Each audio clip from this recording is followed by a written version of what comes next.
Bueno, ya tenemos en sala también a el profesor Alberto Ramos Garviras, con quien vamos a analizar el genocidio que comete el Estado de Israel en Gaza, y también va a estar dentro de poco el destacado jurista y defensor de derechos humanos Luis Carlos Domínguez desde Bogotá. Le pedimos que entre a sala. Bueno, profesor Alberto Ramos, bienvenido a Periodismo Libre nuevamente. Gracias por acompañarnos también hoy. Active el micrófono, por favor. A ver. Luis Alfonso, he tenido dificultades aquí. Bueno, está pixelado el sonido. A ver si logramos mantener el sonido, profesor. Bueno, no, el contacto con usted, profesor, es para resolver un asunto de carácter conceptual, obviamente de política internacional, porque, pues, sobre la caracterización de lo que está ocurriendo en Gaza desde hace más de un año. El 7 de octubre se cumplió un año de esa masacre, de esa invasión y de ese genocidio. Pues a propósito de ello, hay personas que todavía dicen que eso es una guerra santa, que eso es un conflicto, que eso es una defensa. Por Dios, es un genocidio. Eso es lo que está ocurriendo allá. El presidente Gustavo Petro lo caracterizó desde el primer momento, desde el mismo 7 de octubre, y ha mantenido esa caracterización. RTBC, el sistema de medios públicos, tiene una sección permanente que se denomina genocidio en Gaza. Lo mismo Telesur tiene una sección permanente que se denomina genocidio en Gaza. El presidente de la República rompió relaciones diplomáticas con el Estado genocida de Israel el 1 de mayo del presente año por considerar que estaba cometiendo ese Estado un genocidio. ¿Sí me estás y en la cumbre de Rusia, varios países, entre ellos Venezuela, se pronunciaron condenando el genocidio. De modo que es muy importante ofrecer desde el punto de vista del análisis y de la justicia internacional, del derecho internacional y de la jurisprudencia internacional, un concepto en relación con el genocidio. Ahorita sí nos escucha bien, profesor.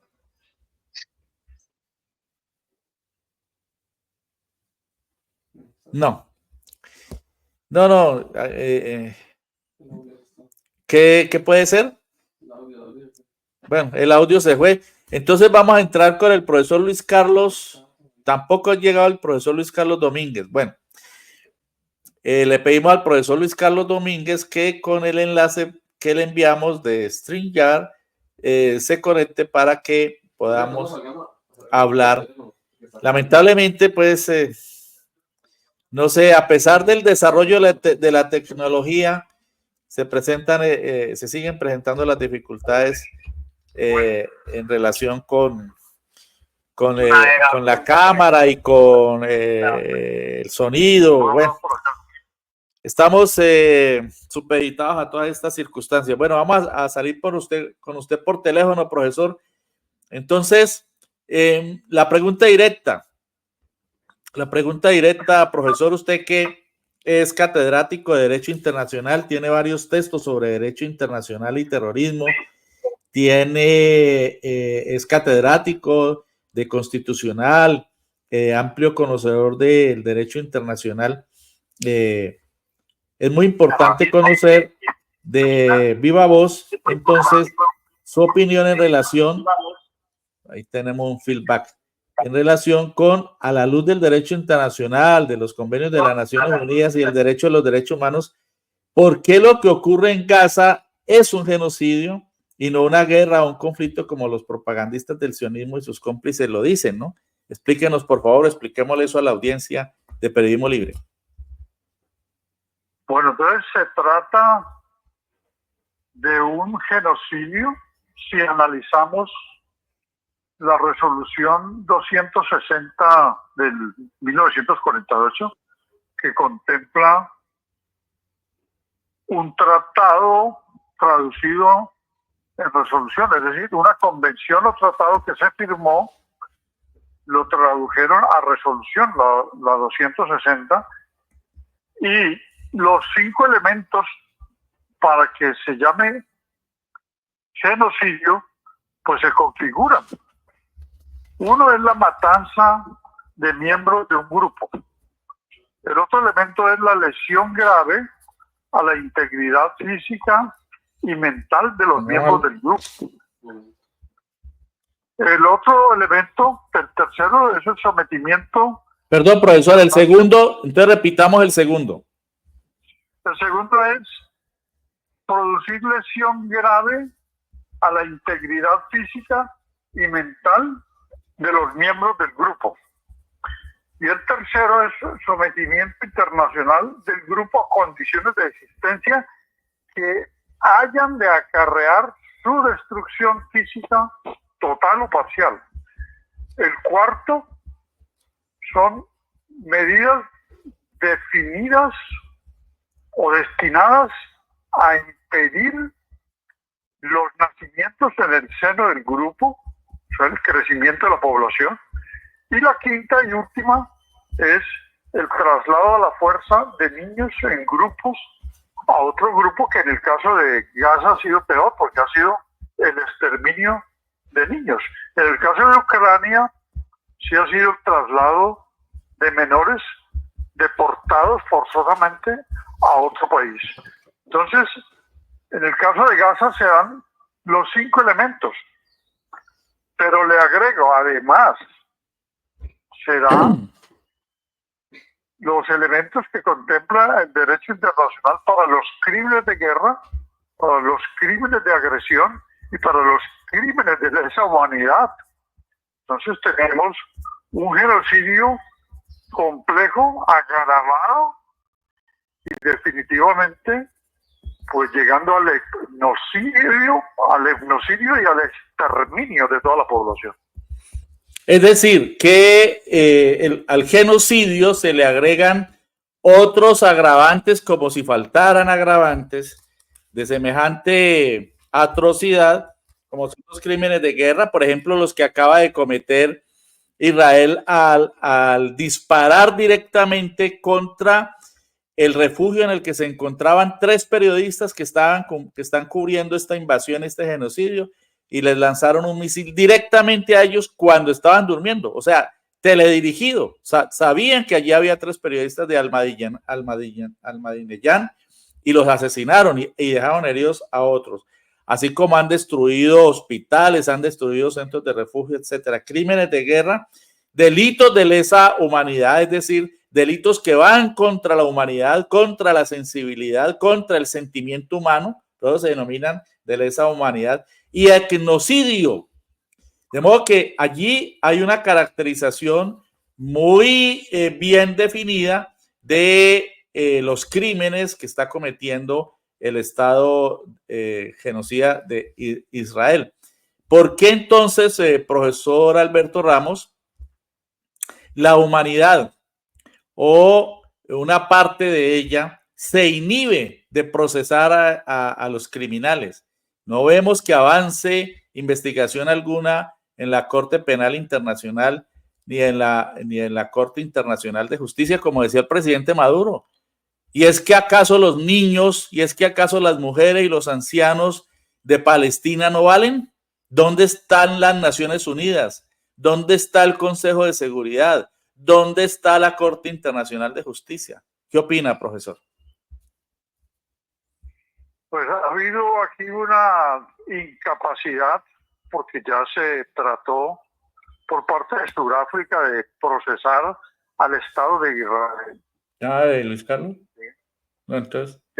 Porque como hay dos formas, ¿no? Digamos, hay una justicia penal internacional y hay una justicia de la Corte Internacional que es de 1998, un tratado de Roma que empezó en el 2002. Y la vieja justicia, digo yo vieja porque es anterior, que es la de el Tribunal Internacional de La Haya, que es el mismo sitio donde está el otro tribunal, pero esta empezó después de la Segunda Guerra Mundial y es para procesar a los jefes de Estado. Entonces, como quiera que Sudáfrica se percató debidamente y se documentaron de que Israel está escurrida del CPI, de la Corte Penal Internacional, porque no hace parte de ese tratado de Roma. Entonces, ese tratado es para juzgar a mandatarios, a militares, a personal, ¿sí?, a comandantes, a altos mandos, o sea, a personas. En cambio, el Tribunal Internacional de Justicia es para procesar a los estados. Entonces, Sudáfrica buscó procesar al Estado y logró que se abriera la investigación y que se produjeran unas advertencias y unas sanciones, pero todo ha sido inocuo, ¿sí?, porque no se ha practicado, porque Netanyahu no ha respetado o acatado las decisiones del Tribunal Internacional de Justicia de La Haya, ni ninguna de las expresiones jurídicas vigentes del derecho internacional, como son la Convención de Ginebra, en el Tratado 4 sobre la protección a los civiles. Entonces, lo que tenemos es un desplome del derecho internacional evidenciado y una incapacidad de la multilateralidad mundial, o sea, de los países en conjunto, es decir, de la ONU, para hacer respetar la justicia y la soberanía de los estados. Y esa tolerancia se debe a que los 5 países miembros del Consejo de Seguridad, que tienen derecho al veto, o sea, a bloquear una decisión, y si no hay unanimidad no se aprueba ninguna sanción, conectan algunos con Israel, en el caso de Estados Unidos, que ha bloqueado decisiones para sancionar a Israel. Estados Unidos, las vimos, esas decisiones, las tomadas en diciembre del 2023, aplicando el artículo 99. Votó en contra de Estados Unidos y por lo tanto, y era solo para un alto al fuego, porque no servían los ciencias ni los corredores humanitarios. Antonio Guterres pidió un cese al fuego prolongado para aliviar el conflicto, y Estados Unidos ni siquiera el cese al fuego lo apoyó. Terrible, terrible, como usted dice, es el desplome. Es una definición impactante, profesor. Es el desplome del derecho internacional que se pasa por la faja al Estado terrorista de Israel, y no se lo podría pasar por la faja si no tuviera el apoyo y la financiación de Estados Unidos y de las grandes potencias, ¿no, profesor? Claro, no se lo podría pasar si no existiera esa connivencia, esa tolerancia, esa flexibilidad y esa complicidad de esos estados que tienen negocios con Israel. Exactamente. Y finalmente, antes de ir con Rogelio Martínez y Sara Palmesano para analizar todo lo relacionado con lo que ocurre en la República Socialista de Cuba, ¿cuál puede ser la salida a toda esta situación? Porque todos los días vemos escenas de la agresión infame de Israel contra el pueblo palestino, y no solamente el de Gaza, sino también contra el pueblo en el Líbano, contra Siria, contra Cisjordania, que es otra parte de Palestina, y ahora y desde hace también varios meses contra Irán. ¿Qué puede hacer el mundo, qué puede hacer la humanidad para frenar este genocidio y, como usted lo denomina, también este etnocidio?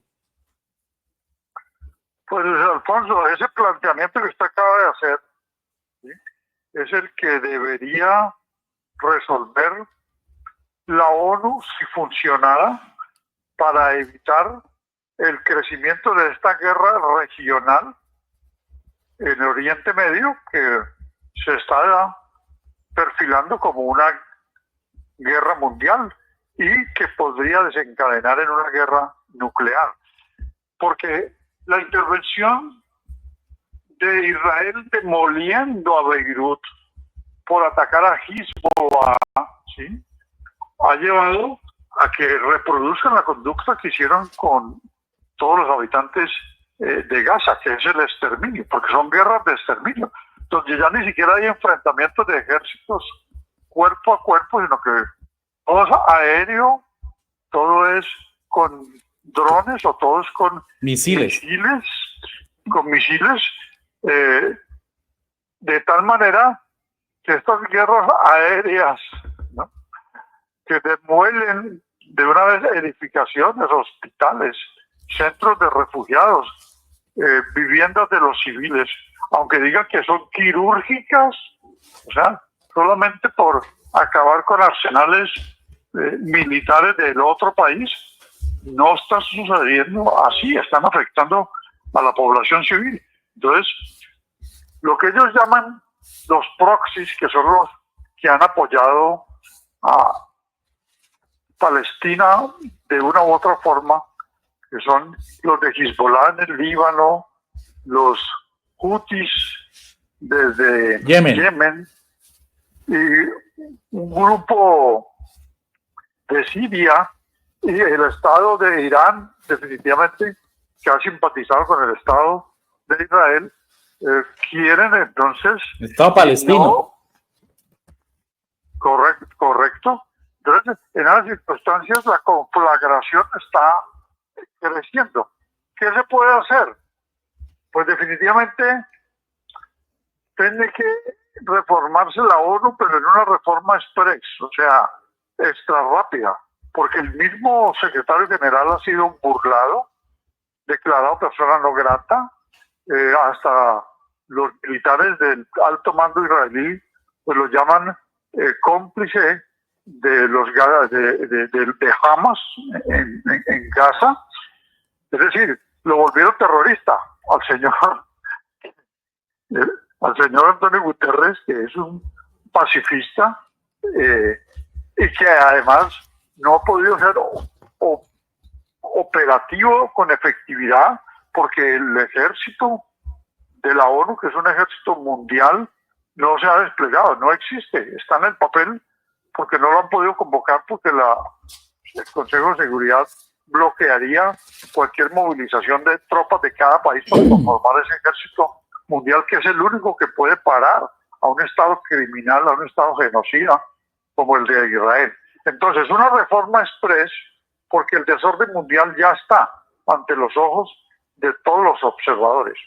Express para que funcione el multilateralismo, o sea, para que la mayoría de los países del mundo se puedan pronunciar y votar, que son 193 países que hacen parte de la ONU, pero sus votos no sirven, porque la Asamblea General en diciembre votó 153 a favor de cese al fuego y como no son mandatarios, o sea, imperativos, o sea, no tienen una definición, sino los del Consejo de Seguridad encargados de supuestamente de la paz, entonces esas votaciones son írritas, o sea, inservibles.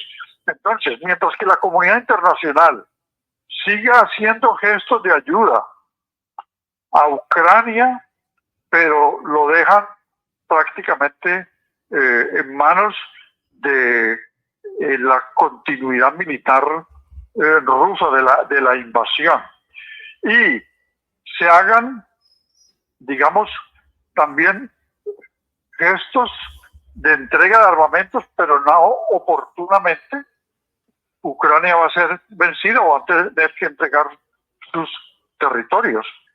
Ucrania entonces debe pensar en ser un país... Pero estamos hablando de Gaza, profesor. Sí, no, pero quiero colocar el ejemplo de lo que es la complejidad de este... Sí, porque ahí hay una doble moral, ¿no? Ahí hay una doble moral internacional. Exacto, y hay un problema global que debe resolverse con el mismo rasero y no uno y para otros sí. Por ejemplo, a Gaza nadie le ha ayudado, ¿sí? Con Ucrania han hecho gestos, pero también lo han dejado solo. Entonces se debe pensar que Ucrania sea un país neutral para, digamos, a distanciarse de ese ingreso a la OTAN que pretende la Unión Europea. Se debe buscar por la misma Unión Europea una seguridad propia de defensa, porque están en manos de Estados Unidos, porque la OTAN no ha sido operativa para la defensa de la Unión Europea. Estados Unidos debe frenar o sofrenar o acabar con esos ímpetus intervencionistas que tiene. Rusia debería concentrarse en su desarrollo como federación de Rusia, federación de regiones, y fortalecer sus relaciones internacionales. Y la ONU reformarse para que sea operativa y cumpla los objetivos fundacionales, entre ellos hacer valer la soberanía de los estados. Y entre todas las organizaciones multilaterales y bloques de poder geopolítico, tanto administrativos como económicos y de gobernanza internacional, termino aquí, enfilar esfuerzos para la desnuclearización del planeta. De resto vamos a caer en una guerra mundial, que sería la tercera, con una guerra nuclear sucedánea, o sea, inmediata, y en la destrucción del planeta. Yo no veo... Muy bien. Con la gran diferencia, profesor, de que no se pueden comparar los dos casos de Ucrania y Gaza. En Ucrania hay dos ejércitos enfrentados. Ucrania está recibiendo una ayuda multimillonaria de Estados Unidos y de la OTAN, que quieren correr las cercas de Europa para asediar y para invadir a Rusia, ¿no? Son dos ejércitos enfrentados, mientras que en Gaza no hay una guerra. En Gaza hay una invasión, hay un genocidio que comete un Estado terrorista muy, pero muy superior en armamento y en toda la infraestructura militar para aplastar a un pueblo indefenso, como es el de Gaza, en el que ya han asesinado a casi 43,000 seres humanos y han dejado heridos a más de 150,000, y hay millones y millones de desplazados. Y no solo en Gaza, sino en el Líbano y también en Siria, en Irán. De modo que son dos conflictos, son dos situaciones que desde mi punto de vista no se pueden comparar, porque en una hay una guerra y en la otra hay una invasión y un genocidio. Profesor, sí. Para terminar, diría que en efecto en Gaza no hay una guerra configurada, porque no hay dos ejércitos digamos